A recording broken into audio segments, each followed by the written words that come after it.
Today is a big day for Google and Pixel fans in general as we finally got an official reveal of the new Pixel 8 and 8 Pro.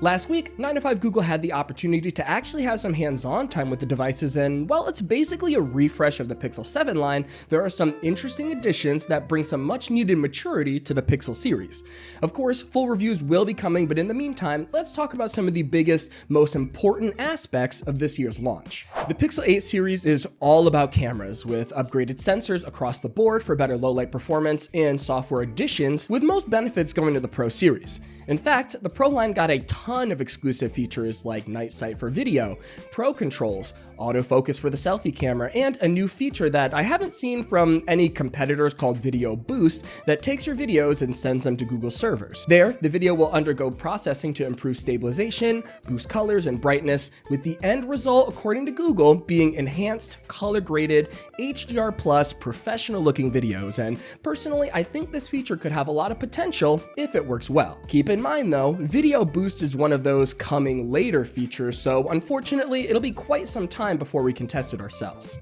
Moving on, the Pixel 8 now has the same macro mode that we saw on the 7 Pro, and both Pixels got a handful of new software features like Best Take, which is supposed to allow users to mix and match faces from one photo to another. We're also getting a feature called Magic Editor, which is effectively a reimagining of the built-in photo editor. It uses Google's AI technology to let users edit specific areas of a photo, like a background, or enable the repositioning of an object. On top of that, both models will be getting Magic Eraser, but with audio instead. From what we've seen at the hands-on event, this should make it easy to isolate and remove unwanted sounds from videos like wind or car noise, for example. The Pixel 8 series also got upgraded displays as well. Google calls them Super Actua displays, which is just fancy marketing for being much brighter. The Pixel 8 is now capable of 2000 nits peak brightness, while the 8 Pro can go up to 2400, which is a huge jump from the previous 1400 and 1600 respectively. Ultimately, this should be a massive improvement to outdoor visibility. For the baseline Pixel 8 display, there are two new interesting changes that you should know about.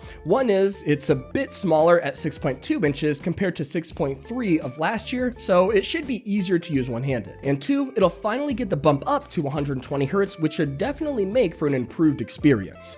Overall, Google's Super Actua display should be brighter, smoother, and more vibrant this year, so I would highly suggest seeing it in person before you buy so you can judge it for yourself. When I saw them in person, they were noticeably bright and vivid, so maybe we'll try to get some kind of comparison when I get my own personal unit for those that want to see the difference. The new Pixel devices are launching with the Tensor G3 chip, which has some of the most underrated features along with it. For starters, the Pixel 8 series will now be supported with 7 years of OS, security, and feature drop updates, which is probably the longest supported Android device available at this point. In my opinion, this has to do with the G3 chip. Either it's more capable or Google's finally able to maximize their custom chipset. Either way, as a consumer, this is a very welcome change. Alongside that, the Tensor G3 chip paired with the Titan M2 will be getting security enhancements to the point where you can now use Face Unlock for app sign-ins and payments. Admittedly, iOS users have enjoyed this for quite some time now, and I think it took Android a little too long to get there, but regardless, I'm glad we have it now. And of course, I'm sure everyone wants to know, how is performance, how is power efficiency, and most importantly, are the thermals better? I hate to give you guys this news, but we actually didn't get enough hands-on time to garner a sound opinion on this. So personally, I would not pre-order just yet, at least until we know more about thermal management, and trust me, as soon as we know, you'll be the first to know as well. When it comes to the build, we're looking at a slight design change with the new devices.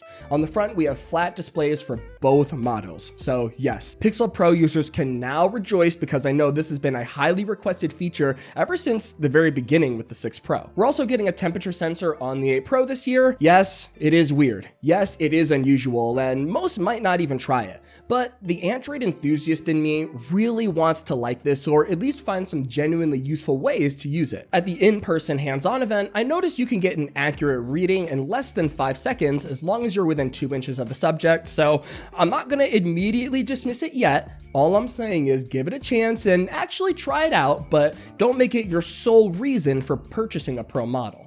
In terms of the general design, we can see the 8 series is very similar to last year, but is more smooth and curvy on those corners while still retaining that signature camera bar look. For the metal, it's the same as last year, a satin finish for the base 8 and polished aluminum for the Pro. What changes this year, however, is the Pro now comes with matte glass like the Pixel Fold does for that more premium feel, and trust me, it does feel a lot better than glossy glass. As a side note, new colors this year are blue for the Pro models and sage for the baseline. Personally, I love the blue color. It stands out, it's fresh, and it's a great callback to the really blue color for the first gen Pixel. To round it all out, we can talk about some smaller features that caught my eye as well. First, we have some form of fast charging now with 27-watt charging for the normal 8 and 30 watts for the 8 Pro. Google says that you can get about 50% charge in 30 minutes, which is admittedly better than what we have now, so I'll take it, but I just can't stop thinking of OnePlus's implementation where they offer a 100-watt charger in the box that gives you a full charge in 30 minutes, so